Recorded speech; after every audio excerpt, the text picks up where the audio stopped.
Assalamu alaikum and welcome back to the channel. Dear students, it is lecture number 3 of the fundamental unit of life. Today we are going to discuss about endoplasmic reticulum.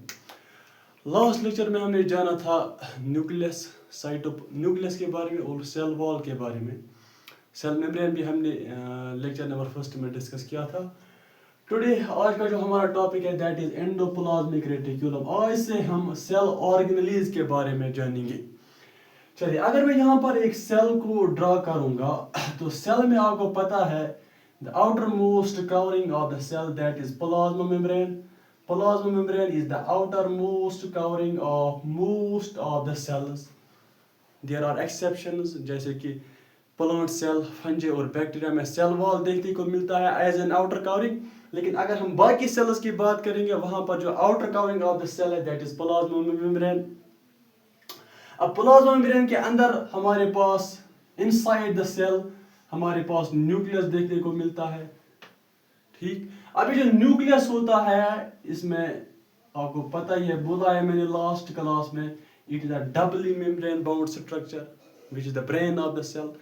Nucleus के पास कितने membrane होते हैं? 2 membrane होते हैं. अब ये जो न्यूक्लियस होता है, न्यूक्लियस के कंटिन्यूअस में यहाँ पर एक स्ट्रक्चर देखने को मिलता है. In continuous with the nucleus there is a membrane bound tubes and sheets. These structures, these are membrane bound. These act like tubes and sheets which are connected to each other. ये जो tubes होते हैं ये एक दूसरे के साथ connect होते हैं. यानी कि एंडोप्लाज्मिक रेटिकुलम क्या है? It is the network of membrane bound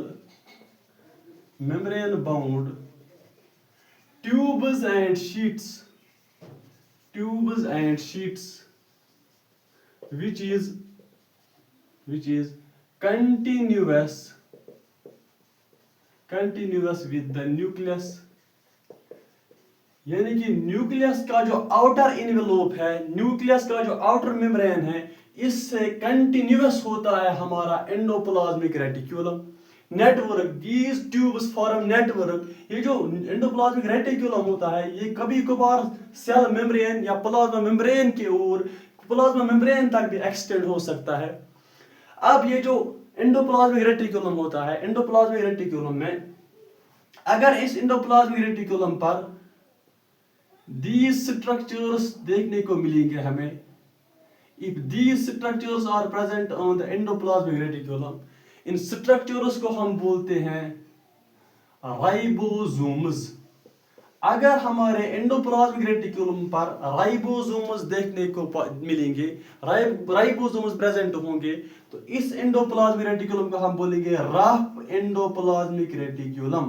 rough endoplasmic reticulum यानी कि RER, रफ एंडोप्लाज्मिक रेटिकुलम. यानी कि रफ एंडोप्लाज्मिक रेटिकुलम ऐसा एंडोप्लाज्मिक रेटिकुलम है जिस पर छोटे छोटे स्मॉल स्ट्रक्चर्स जिनको हम बोलते हैं राइबोसोम्स देखने को मिलते हैं. इसको हम बोलते हैं रफ एंडोप्लाज्मिक रेटिकुलम. अब ये जो राइबोसोम्स है आपको पता ही है, न्यूक्लियोलस जो हमारे न्यूक्लियस में होता है वही इन राइबोसोम्स को बनाता है, सिंथेसाइज करता है. अब ये जो रफ एंडोप्लाज्मिक रेटिकुलम है, the rough endoplasmic reticulum contain ribosomes on its surface. इस पर राइबोसोम्स देखने को मिलते हैं. और ये जो रफ एंडोप्लाज्मिक रेटिकुलम है it is in close proximity with the nucleus. यानी कि न्यूक्लियस के बहुत करीब होता है rough endoplasmic reticulum in comparison to smooth endoplasmic reticulum. अब ऐसा एंडोप्लाज्मिक रेटिकुलम जिस पर राइबोसोम्स नहीं देखने को मिलते हैं, यानी राइबोसोम्स प्रेजेंट नहीं होते हैं, इसको हम बोलते हैं स्मूथ एंडोप्लाज्मिक रेटिकुलम. यानी कि स्मूथ एंडोप्लाज्मिक रेटिकुलम ऐसा एंडोप्लाज्मिक रेटिकुलम है जिस पर राइबोसोम्स जो है देखने को नहीं मिलते हैं. और रफ एंडोप्लाज्मिक रेटिकुलम जो है it is involved in the formation of proteins. ये जो रफ एंडोप्लाज्मिक रेटिकुलम है ये प्रोटीन्स को जो है बनाता है क्योंकि राइबोसोम्स प्रेजेंट होते हैं. और राइबोसोम्स जो होते हैं इनको हम बोलते हैं protein factories of the cell. Protein factories, since ribosomes are called protein factories of the cell, इसलिए rough endoplasmic reticulum contain ribosomes. Therefore rough endoplasmic reticulum is involved in the synthesis of proteins. यानी rough endoplasmic reticulum जो है आपका वो proteins बनाता है। Now this smooth endoplasmic reticulum जो होता है it does not contain ribosomes, और ये जो स्मूथ एंडोप्लाज्मिक रेटिकुलम होता है ये न्यूक्लियस से थोड़ा दूर होता है in comparison to rough endoplasmic reticulum. और स्मूथ एंडोप्लाज्मिक रेटिकुलम जो है since it does not contain ribosomes तो ये प्रोटीन नहीं बनाएगा। ये क्या बनाता है, ये बनाता है लिपिड्स और फैट्स की सिंथेसिस जो है वो करता है कौन, आपका स्मूथ एंडोप्लाज्मिक रेटिकुलम। अब ये जो एंडोप्लाज्मिक रेटिकुलम है, मेन फंक्शन एंडोप्लाज्मिक रेटिकुलम का क्या है, it is primary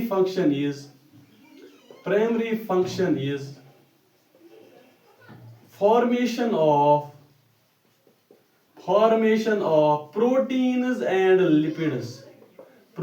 and lipids, यानी कि लिपिड्स और प्रोटीन्स को जो है आपके सेल में कौन बनाता है, endoplasmic reticulum. Rough endoplasmic reticulum contain ribosomes जो आपके प्रोटीन्स बनाता है, और smooth endoplasmic reticulum does not contain ribosomes, और smooth endoplasmic reticulum is involved in the synthesis of lipids और फैट्स। स्मूथ एंडोप्लाज्मिक रेटिकुलम क्या बनाता है, लिपिड्स और फैट्स। और आपके एनसीईआरटी में लिखा है आपको पता है प्लाज्मा मेम्ब्रेन जो होता है, plasma membrane is made up of lipid bilayer का बना हुआ होता है प्लाज्मा मेम्ब्रेन। और प्लाज्मा मेम्ब्रेन में ऑलरेडी प्रोटीन्स भी होते हैं, यानी कि plasma membrane is made up of lipids and proteins. Now the lipids and proteins of which plasma membrane is made, these lipids and proteins are made by endoplasmic reticulum, therefore endoplasmic reticulum is involved in membrane biogenesis, यानी कि plasma membrane जो है, plasma membrane lipids और proteins का बना हुआ होता है। लिपिड्स और प्रोटीन्स को कौन बनाता है, आपका एंडोप्लाज्मिक रेटिकुलम। इसलिए एंडोप्लाज्मिक रेटिकुलम जो लिपिड्स और प्रोटीन्स बनाता है, दीज लिपिड्स एंड प्रोटीन्स जो होते हैं ये जो है lipids and proteins plasma membrane को बनाते हैं, इसको हम बोलते हैं मेम्ब्रेन बायोजेनेसिस। यानी कि मैं यहां पर लिखूंगा endoplasmic reticulum is involved in the membrane biogenesis, यानी कि मेम्ब्रेन की बायोजेनेसिस जो होती है, यानी कि मेम्ब्रेन फॉर्म करने में किसका रोल होता है, आपका एंडोप्लाज्मिक रेटिकुलम का रोल। यानी कि प्लाज्मा मेम्ब्रेन को बनाने में किसका रोल होता है, एंडोप्लाज्मिक रेटिकुलम का रोल। नाउ मूविंग ऑन, अभी जो प्लाज्मा मेम्ब्रेन है, अगर न्यूक्लियस में किसी चीज को एंटर होना है, या न्यूक्लियस से किसी चीज को बाहर निकलना है, सेल के दूसरे पार्ट पर जाना है, तो what acts as a channel for the transport of material within and outside the nucleus, nucleus के अंदर या बाहर जाने के लिए medium for the transport of the materials, वो जो होता है वो काम कौन करता है, दैट इज एंडोप्लाज्मिक रेटिकुलम। यानी कि अगर किसी चीज को न्यूक्लियस से बाहर निकालना है तो किसके सहायता से, किसके मदद से निकलेगा, एंडोप्लाज्मिक रेटिकुलम की मदद से। अगर किसी चीज को न्यूक्लियस के अंदर एंटर करना है ट्रांसपोर्ट के लिए, कौन सा जो हमारी सेल ऑर्गेनल जो है वो कौन रेस्पॉन्सिबल है for the transport of material, that is endoplasmic reticulum. Transport यानी कि न्यूक्लियस से बाहर किसी चीज को भेजना या न्यूक्लियस के अंदर किसी चीज को लाना, किसकी मदद से होता है ये काम, एंडोप्लाज्मिक रेटिकुलम की मदद से। क्योंकि endoplasmic reticulum is in close proximity with the nucleus, nucleus के बहुत करीब है। It is continuous with the outer envelope of the nucleus, यानी कि न्यूक्लियस का जो आउटर एनवेलोप है, आउटर कवर है, इससे कंटिन्यूअस होता है हमारा एंडोप्लाज्मिक रेटिकुलम। इसलिए ट्रांसपोर्ट में भी ये मदद करता है, किसी चीज को न्यूक्लियस के अंदर एंटर होना है या बाहर जाना है, कौन मदद करता है, हमारा एंडोप्लाज्मिक रेटिकुलम। यहां पर मैं लिखूंगा नेक्स्ट पॉइंट, चलिए मेरे साथ साथ आप नोट करते जाएंगे। Third point, endoplasmic reticulum, ER यानी कि endoplasmic reticulum helps in the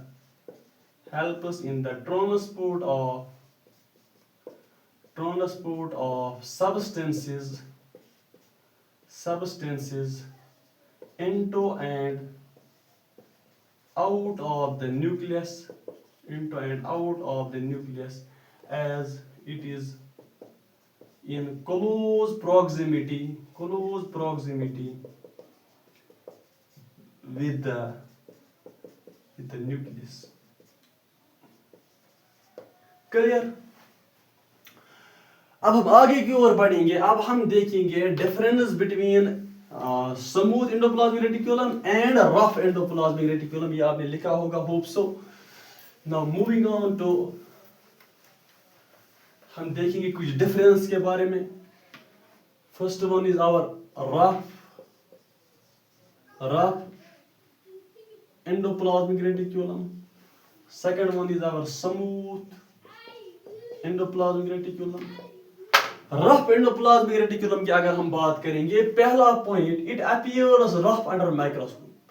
ये हमें कैसा दिखता है? ये हमें रफ दिखता है अंडर माइक्रोस्कोप। जब हम माइक्रोस्कोप के अंदर देखेंगे, microscope, because of the presence of ribosomes, चूंकि रफ एंडोप्लाज्मिक रेटिकुलम पर राइबोसोम्स देखने को मिलते हैं, इसलिए हमें रफ जो है रफ हम अगर हम माइक्रोस्कोप के अंदर देखेंगे रफ एंडोप्लाज्मिक रेटिकुलम को, हमें रफ दिखता है क्योंकि राइबोसोम्स प्रेजेंट होते हैं ऑन इट्स सरफेस। स्मूथ की अगर बात करेंगे, स्मूथ एंडोप्लाज्मिक, इट अपीयर्स, ये हमें स्मूथ दिखता है, smooth under microscope as ribosomes are absent. क्योंकि राइबोसोम जो है एब्सेंट है स्मूथ एंडोप्लाज्मिक रेटिकुलम पर, इसलिए हमें स्मूथ एंडोप्लाज्मिक रेटिकुलम कैसा दिखता है? स्मूथ माइक्रोस्कोप के अंदर दिखता है। Second point, rough endoplasmic reticulum का क्या काम है? अभी मैंने बोला, मेरे साथ आप रिपीट करेंगे। It is involved in the synthesis or formation of proteins। Rough endoplasmic reticulum पर राइबोसोम्स है, राइबोसोम्स प्रोटीन्स बनाते हैं, राइबोसोम्स को हम बोलते हैं प्रोटीन फैक्ट्रीज। और स्मूथ एंडोप्लाज्मिक रेटिकुलम जो है, स्मूथ एंडोप्लाज्मिक रेटिकुलम क्या काम करता है? It is involved in the formation of lipids. Smooth endoplasmic reticulum हमारा लिपिड्स बनाता है। अब ये जो प्रोटीन्स है जिनको रफ एंडोप्लाज्मिक रेटिकुलम बनाता है, some of these proteins act as enzymes. कुछ प्रोटीन जो है ये एंजाइम्स का काम, एंजाइम्स का रोल अदा करते हैं। एंजाइम्स क्या होते हैं? एंजाइम्स आर बायोलॉजिकल कैटलिस्ट वो चीज होता है जो रेट ऑफ रिएक्शन को तेज करता है without itself being consumed. Catalyst के बारे में आप आगे पढ़ोगे, फिलहाल आप यहाँ पर इतना ही याद रखो कि some of the proteins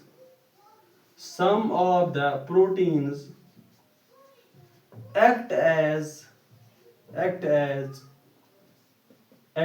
an enzymes।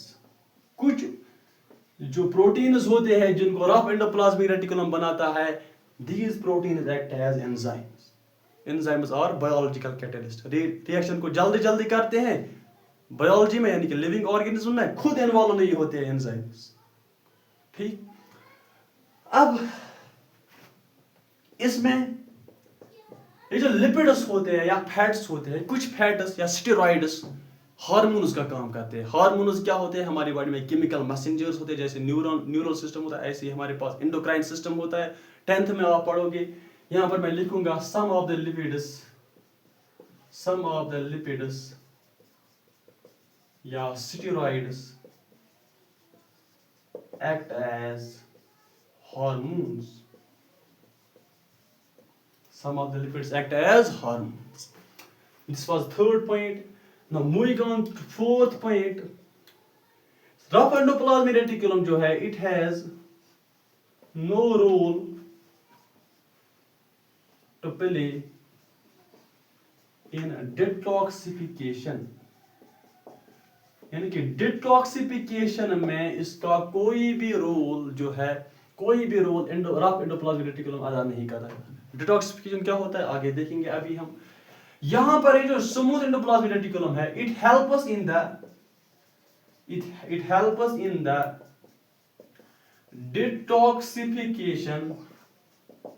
Detoxification of liver cells of vertebrates। यानी कि स्मूथ एंडोप्लाज्मिक रेटिकुलम जो है ये डिटॉक्सिफिकेशन का काम करती है लिवर सेल्स में। किन के लिवर सेल्स में? वर्टिब्रेट्स के लिवर। अब हम देखेंगे वर्टिब्रेट्स ऐसे ऑर्गेन्स होते हैं जिनमें वर्टिब्रल कॉलम पाई जाती है, जिसको हम बोलते हैं बैकबोन। अब ये बैकबोन जो होते हैं हमें भी देखने को मिलता है। अब ये जो लिवर सेल्स होते हैं हमारी बॉडी में, उनको साफ किया जाता है। उनको साफ करने में, जैसे ड्रग्स से दूर रखने में, ड्रग्स को इनगल्फ करने में, पैथोजन वगैरह, इनका जो लिवर सेल्स का साफ करने का काम है, डिटॉक्सिफाई करने का काम है लिवर सेल्स का, वो इसमें कौन मदद करता है? हमारा स्मूथ एंडोप्लाज्मिक रेटिकुलम। लेकिन रफ एंडोप्लाज्मिक रेटिकुलम जो है, it has no role to play in detoxification. Detoxification of liver cell जो है वो कौन करता है? Smooth endoplasmic reticulum. लेकिन रफ एंडोप्लाज्मिक रेटिकुलम डिटॉक्सिफिकेशन नहीं करता है। ये था आपका एंडोप्लाज्मिक रेटिकुलम। एंडोप्लाज्मिक रेटिकुलम में आपने जाना endoplasmic reticulum is continuous with the nucleus. It is a network of membrane bound tubes and sheets. Sometimes it can extend up to the plasma membrane. Plasma membrane तक भी extend हो सकता है आपका endoplasmic reticulum. अभी जो endoplasmic reticulum है मैं आपको दिखाना चाहूँगा। endoplasmic reticulum जो होता है आपने नोट किया होगा hope so. Now this endoplasmic reticulum is continuous with the nucleus. Continuous होता है nucleus से. Continuous with the nucleus. इसको हम बोलते हैं luminal part. Luminal part of endoplasmic reticulum. अब इस luminal part के अलावा जो भी स्पेस इनसाइड द सेल होती है इसको हम बोलते हैं extra luminal space, extra luminal space या एक्स्ट्रा ल्यूमिनल पार्ट। ठीक है कि endoplasmic reticulum divides the cell into two parts. First one is luminal part and the second one is extra luminal part. If the endoplasmic reticulum bears ribosomes on its surface, it appears rough and is involved in the protein synthesis. If endoplasmic reticulum lack ribosomes, such endoplasmic reticulum is called a smooth endoplasmic reticulum, and smooth endoplasmic reticulum is involved in the lipid or protein synthesis. Therefore, protein and lipids are involved in plasma membrane formation or plasma membrane synthesis. इसलिए इसको हम बोलते हैं membrane biogenesis. फिर हमने देखा difference between rough endoplasmic reticulum and smooth endoplasmic reticulum. तो मिलते हैं नेक्स्ट लेक्चर में। नेक्स्ट लेक्चर में हम जानेंगे गोल्गी apparatus के बारे में, तो बने रहिए। Thank you so much. Subscribe the channel. Do let me know in the comments आपको कैसा लगा वीडियो। चलिए मिलते हैं नेक्स्ट लेक्चर में, तब तक के लिए अल्लाह हाफिज़।